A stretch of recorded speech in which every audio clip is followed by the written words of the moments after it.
Assalamu alaikum viewers, welcome back to the Hajj show live here on Islam channel. MashaAllah, we just had an action-packed first segment, and segment 2 is going to be even more interesting because you, the viewers, will get a chance to call us and actually ask the shayukhs the questions that we have in store. Inshallah. Now, in this particular segment, we're blessed with two very special shayukh. We have one special person who's a regular on Hajj programming on Islam channel. He is none other than Sheikh Suleiman Ghani. Assalamu alaikum, Sheikh. Wa alaikum salam wa rahmatullahi wa barakatuh. MashaAllah. And also, we have a special brother who's actually been on Islam channel for the last few hours, MashaAllah. He's well known for his lectures with Al-Maghrib Institute, and definitely, as far as I'm concerned, he's an ambassador for all Canadian Muslims worldwide, MashaAllah. His name is Sheikh Waaz, and he's also blessing this studio today, MashaAllah. So, Sheikh, I don't know how to reference you, but one thing I want to focus on, Sheikh Suleiman, is the situation where lots of Muslims have probably already booked their Hajj. They've probably already made the intention that they're going to go to Saudi Arabia, they're going to go to Mecca, they're going to go to Medina, and they're going to perform the rituals of Hajj. Now, what kind of things should we be looking towards? What kind of things should we be doing to prepare for those rituals spiritually? It's quite interesting that you mentioned spiritually. Yes, indeed, undoubtedly, before we undertake such a great spiritual journey, one has to learn what are the virtues, fadail. Because imagine if Almighty Allah Ta'ala in the Quran is saying, Al-Hajj al-Mabruru laysa lahu jazaun illa al-Jannah. The Hajj that is Mabrur and righteous and acceptable, its reward is nothing but Jannah. Now that alone, that statement should really be we can say the ultimate aim, how we can attain the Jannah. What does it mean to be a Hajj al-Mabrur? So Hujjaj need to focus on what are those actions when they set out on this journey that may invalidate their Hajj, that may cause them to be deprived of such a great reward. We all are striving for Jannah, so what it means, we have to prepare for Jannah. Now if somebody does read the hadith and he says he's going for Hajj and is in his mind that this Hajj is going to guarantee him Jannah, I think this is where most of the Hujjaj, they fall under the mistaken impression that they have accomplished such a great journey just by being in those different locations and places. But when they return, the question is, what happens after Hajj? Just like how Ramadan came in, the question is, what now after Ramadan? That's a really good point. So, Sheikh Riyadh, I want to go on to you because there is a situation here, and Sheikh Suleiman Ghani makes a really important point, which is you're preparing to go to Hajj, but are you really preparing? You have this intention, yes, I'm going to go for a few days and perform the rites of Hajj, and suddenly all my past sins will be forgiven. But really, is that the case? And what can we do practically to actually prepare for that? Okay. Bismillah, alhamdulillah, wassalatu wassalamu ala rasulillah. Preparation-wise, I always tell my the people that I take with me, alhamdulillah, prepare them in two folds, spiritually and physically, right? Spiritually, you know, this is your opportunity. Do you guys know that there are people who are selling maybe their properties just to go for Hajj?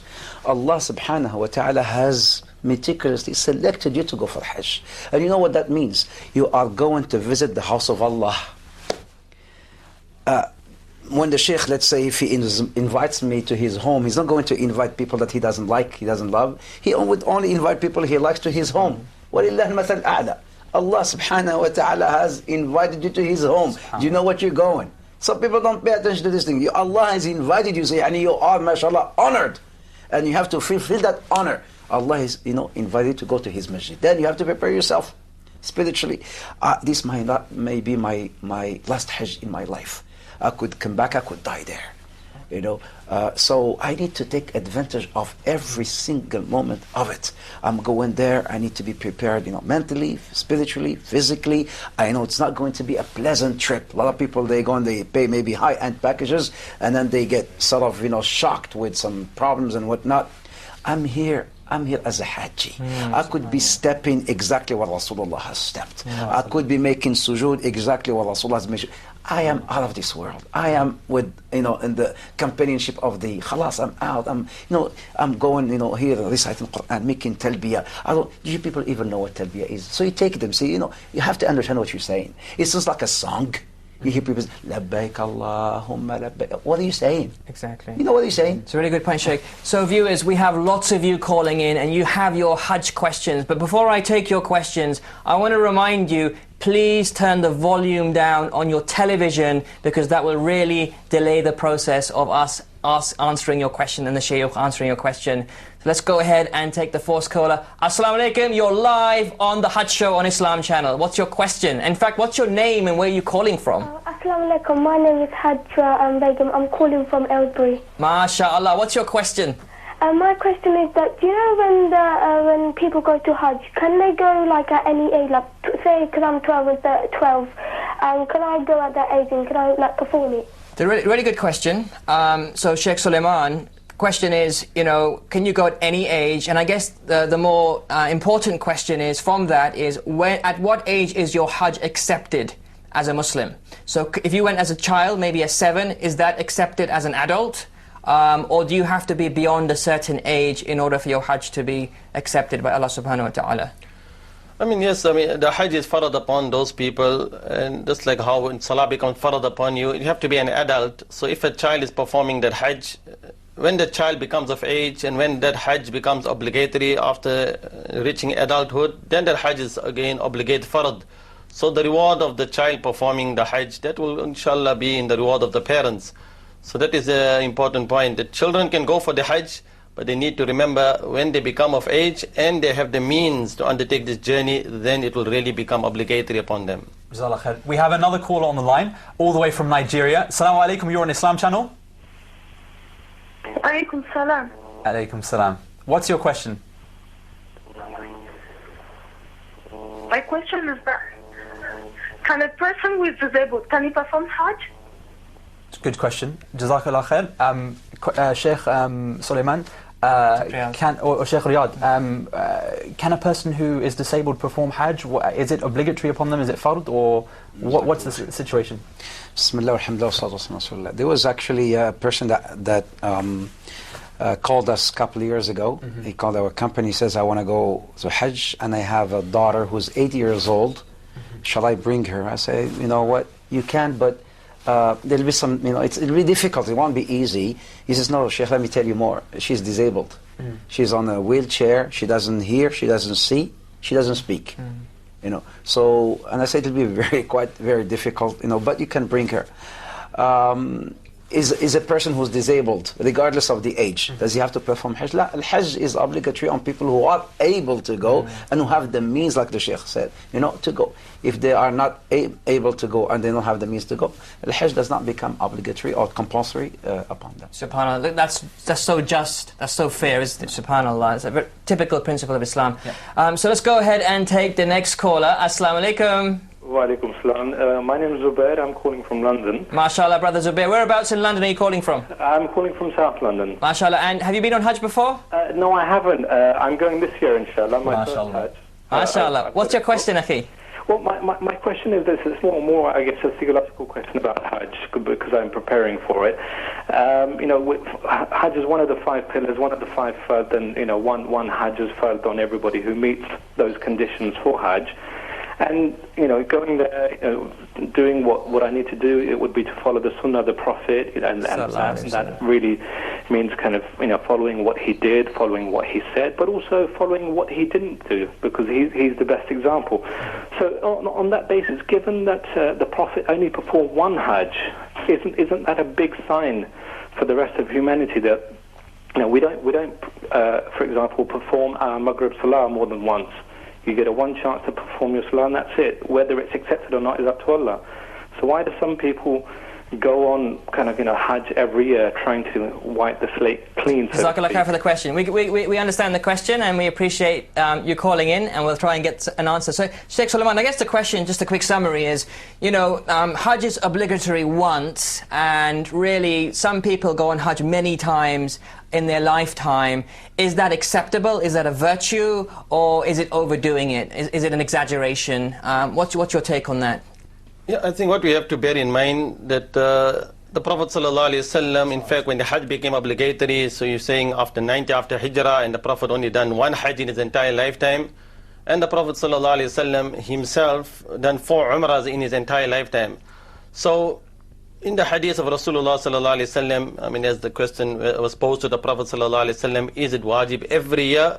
If I say yes, it would have become wajib. So we know from the teachings that it is only obligatory once in an entire lifetime. And there are those, they don't have the means, so they do not even perform the Hajj. So if somebody has performed his Hajj, is farad obligatory, that means he does not have to go again. And we have examples of many great Imam, even the great Imam Abu Hanifa, one of the four Imams, he had done Hajj so many times, even though we know that Hajj is farad once in an entire lifetime. So it is like saying extra optional additional Hajj, just like how is it like fasting? The nawafil, the extra reward, the bonus, there is great reward in it. Even so, the person has completed his Hajj, he's fulfilled his duty, and there is nothing stopping him and preventing him if he wants to again undertake this journey. So it is just like understanding once in your entire lifetime is farad, and if somebody does extra optional and does Hajj, even though it's not farad upon him, indeed that in itself is going to add in his reward. Sheikh Riyad, just a quick follow-up on that, because it could be argued that actually, you know, if you've got the wealth to go more than once, shouldn't you spend that or maybe sponsor somebody else from going? I mean, you know, that it could be argued that as well. Absolutely, Jazakallah khair. And this is in fact what they're doing now in Saudi Arabia. Okay. They're having this sort of like a quota. You can only go every 5 years, even if you're local.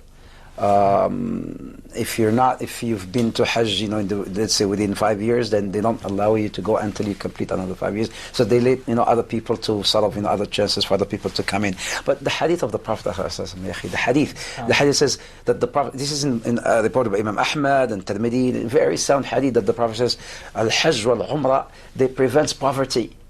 So these people, they look, you know, when you go and perform Hajj and you perform Umrah, Allah subhanahu wa ta'ala will remove this poverty from me and He will give me wealth. Yeah, so if you have that chance, you know, coming back as if you were newborn, like the Prophet says, newly born, Allahu Akbar, would I miss that opportunity? But again, you know, think of your other brothers also who it's a blessing. And I guess for the brother that called in from London, wait till you do your Hajj this year, inshallah. You are going to want to go back. Trust me. Everyone who I know who's been on Hajj, including myself, you long to go back. You want to go back the year after year after year. And I guess you have to experience it to appreciate that feeling. Inshallah, we have another caller from Nigeria again. Assalamu alaikum, you're on Islam channel. Wa alaikum salam. What's your name? Yes, my name is Muhammad Murtada. I'm calling from Nigeria. Assalamu alaikum, mashallah. What's your question, brother? Yeah.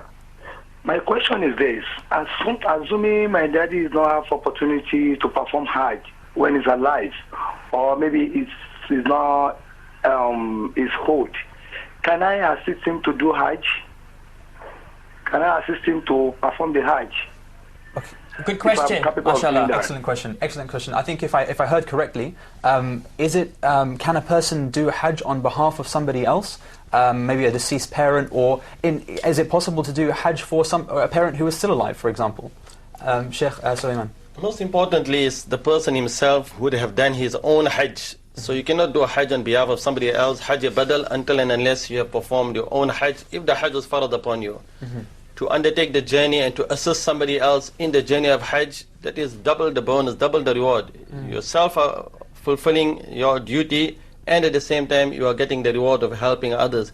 So I think it is more about knowing the Hajj in your lifetime based on the hadith of Rasulullah sallallahu alaihi wasallam, man malaka zadan or rahila. If you just take that into consideration, if that person has the means and he has the conveyance and the transport, for him to undertake the journey, enough money for his expenditure, enough to live for his family, then that Hajj is obligatory upon him. So Sheikh, sorry, go ahead. I was going to say, Sheikh, is it possible, is it allowed for you to delay your Hajj? So for example, you say, this year I don't want to go for Hajj because I've got this business coming up, and even though I have enough money, I have the means, the health. Just before we go on to that question, I just want to extend the question that was asked by the caller. We'll go on to that. It's a good question as well, inshallah. So Sheikh Riyad, so imagine I have a mother. She's alive right now, but she's physically unable to get onto an aeroplane. She's physically unable to do tawaf and the sa'i of Hajj. Now, in that situation, she says to me, son, I want you to go and perform Hajj for me, with the intention you are performing it for me. And assuming, as Sheikh Sulaiman said, that assuming I've done Hajj already, is it okay for me to do Hajj for her? No, Jazakallah khair. This is called Hajj by proxy. So if you, like the Sheikh said, you've already performed your fard, the Hajj for yourself. I've done it I think about 3 years ago for my grandmother, who was like you said, disabled, khalas, very old, and she was even dying at the time.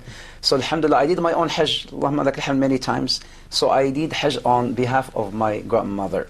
This is something that was also prescribed by Ahl Salaf, alhamdulillah, Sunnah, that, if you have done your own, then you can do Hajj, by proxy, a Hajj on behalf of somebody else. Let's say your father or your mother, somebody who passed away, or somebody, like you said, khalas, they're very old, they cannot do their Hajj, they're sick, they're disabled, then you can, inshallah ta'ala, you will get the ajr of the dua. But the rituals and stuff, they will get the ajr of the umrah. Because when you say, labbaik Allahumma hajja an fulan, I'm doing hajjah on the name of, and then you mention the name of that person. Exactly. So they get the ajr of the hajj, but you get the ajr of the dua and the arafah and things like that. It's amazing. We have another call on the line, and we'll go back to that question afterwards, inshallah. Assalamu alaikum. Can you state your name and where you're calling from? Assalamu alaikum wa rahmatullahi wa barakatuh. Alaikum salam wa rahmatullahi wa barakatuh. My name is Rab Nawaz Khan, Haji Rab Nawaz Khan, and I'm calling from Birmingham. MashaAllah, All the way up north from London. What do you have? What question do you have for us, brother? I don't so much have a question. I would just like to basically personally thank Sheikh Suleiman live on air, because if it wasn't for him he went in 2008 and he actually done the Hajj live on the Islamic channel. MashaAllah. And prior to me actually seeing him on the TV, I wasn't even doing any kind of practicing. I wasn't even reading my salahs or anything. MashaAllah. But the way he was so passionate, and when he was actually on the Islam channel at the time, alhamdulillah, live in Hajj, he gave me the feeling, which then the following year I actually went for my Hajj, alhamdulillah, as a result of seeing him doing such a fantastic job. MashaAllah. And then I actually met him personally in 2010. I actually met him. He was actually there with, he went there to actually perform his Umrah with his family. MashaAllah. And I actually met him right next to the Khana Kaaba. I actually said to him then, but I don't know if he remembers, but as a result of such a fantastic job that he did, I then had an influence on the rest of my family. Wow, mashallah. And as a result of that, two of my older brothers have now, the one went last year for Hajj, and the one is going this year for Hajj, as a result of me giving them dawah. That's amazing. Mashallah. That's amazing. Jazakallah khair for your call and that comment. Sheikh Suleiman, very briefly, do you have any response to that? Yeah, for that I'm grateful to Islam Channel for affording me that opportunity to be part of this Dawah project. And it wasn't for Islam inviting me, then we would not have able to benefit our viewers. And may Allah Ta'ala make that a reward of sadaqah jariyah, inshallah. Ameen. Man arad, that is like man dalla ala khairin falahu misla ajri fa'ilihi. That is the beauty of the da'wah and this live broadcast of the Hajj programs. People are getting inspired to perform the Hajj, and inshallah So all important. of us will get And brother, I had the privilege of performing Hajj with Sheikh Suleiman Ghani on Islam Channel in 2007. Alhamdulillah. So viewers, there's so many of you calling. I heard the Sheikh had to run away from you on that Hajj. He did, yeah. I was too fast for him, so he was running away from me. Mashallah. Alhamdulillah. So viewers, you are calling us like anything, and we have a full switchboard, I'm told. So let's go ahead and take our next caller. Assalamu alaikum. Wa alaikum salam wa rahmatullah. MashaAllah, brother. What's your name and where are you calling from? Yeah, I'm Sheikh Lukman. I'm calling from Nigeria. We have so many callers from Nigeria. We love you, mashallah. Our brothers and our sisters calling from Nigeria, and so keen to call and ask questions. Go ahead, Akhi. What's your question? Okay. Yeah, my question is, I want to ask this question is, 2010, I was in Hajj with my wife in 2010, but from Medina to Mecca. Yes, go ahead. From Medina to Mecca, we are trade. My wife sick. My wife sick to Mecca. So unfortunately, I didn't go to Kaaba and Tawaf. When I reach Mecca, we take him to the hospital. So after I leave in the hospital, after everything, I have to go back to Mecca and Tawaf. But since that time, later she's okay and she go and Tawaf with me again. But since that time, I'm trying that anytime I have chance, I have to go again and repeat my Hajj with her again. Okay, good question. So just to summarize that, brother went to Hajj with his wife. They went to Medina initially. Wife got sick, and you know they couldn't. When they got to Mecca, it was actually beyond the normal time to do the tawaf. They did do the tawaf, but not at the right time. Was the Hajj accepted, or does he need to pay a penalty, or does he need to do the Hajj again?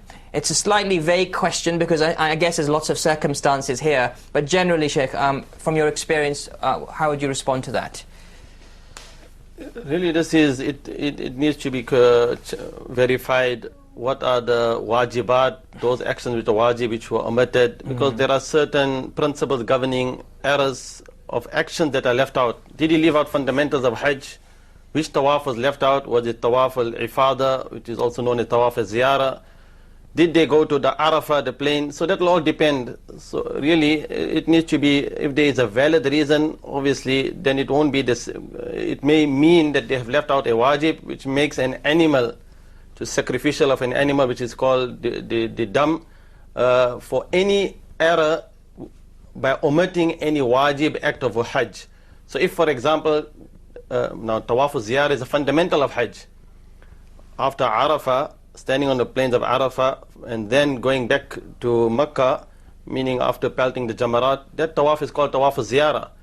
If that was omitted, then there is a different issue, because then it means a person has not come out of the state of ihram. So it will all have to depend exactly what tawaf was left out. Was it coming from Medina to Mecca? If it's tawaf al-qudum, I think it's tawaf al-qudum.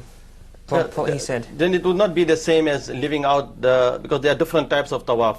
So tawaf al-qudum is for those people who enter into Mecca, and it would not be the same as omitting a tawaf al-ziyara. Okay, so I guess the best advice, and Sheikh Riyadh, maybe you want to comment on this, the best advice for the brother is to go to his local imam, maybe in his local mosque, give the full situation as to what happened, so he can tell you what was maybe omitted and what you need to do. Would you agree with that, Sheikh? Absolutely, because you see, very simple. What are the pillars of Hajj and the pillars of Umrah? The pillars of Hajj are four. You know, the ihram from the miqat, and then you have the tawaf, which is the tawaf, the ifada or the ziyara, and then you have the sa'i, and then you have Arafah. If any of these pillars are missed, then your Hajj will be invalid. And then you have the wajibat. Those are the obligatory actions, you know, like spending a night in Mina, like the pebbles and things like that. Those are wajibat. If those wajibat, any of those wajibat are omitted, then you have to offer a sacrifice.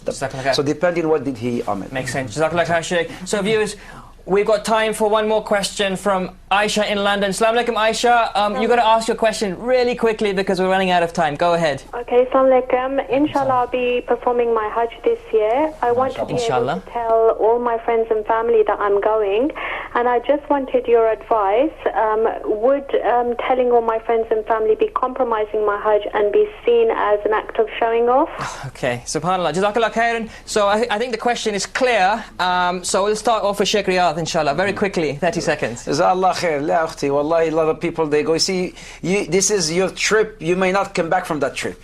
You know, so as if you are saying salam to people, you know, if you have any problems with anyone, if you have, you know, if anybody sort of like owe you money or you owe money to people or whatnot, make sure that you call your people, you call your friends, you call your relatives, you say salam, you ask for forgiveness. If you have any debt, you know, take care of your debt before you go. And it's not like you're showing off, but you just say, I'm going to, no, I'm going to Hajj, inshallah ta'ala, and I ask your forgiveness, and I ask you to make dua for me, and inshallah ta'ala. I know for a fact that I did the same thing. I mean, sister, when I was going on Hajj, I called up everyone that I thought may have a grudge with me, and I called up everyone that I may have had a grudge with in the past, and I just cleaned the plate. I just wiped the slate clean and said, look, akhi, I know we had this disagreement in the past. I'm going on Hajj, and I'm going to go with a clean slate. Do you forgive me? Please forgive me. And whether that person forgives you or not, alhamdulillah, you have made that effort, and Allah subhanahu wa ta'ala has seen that effort and will forgive you of that. Well, there you have it, viewers, mashallah. We've reached the end of this session of the Hajj Show Live. Subhanallah, it's gone so quickly. However, the good news is that we're going to be here every Tuesday and Friday at 9 p.m. until the Hajj. taking your questions like today, inshallah. I want to thank our guest, our Shaykh, and also Sheikh Suleiman Ghani and Sheikh Riyadh, and our brothers before the segment. You've been watching the Hajj Show live. Until next time, Assalamu alaikum wa rahmatullahi wa barakatuhu.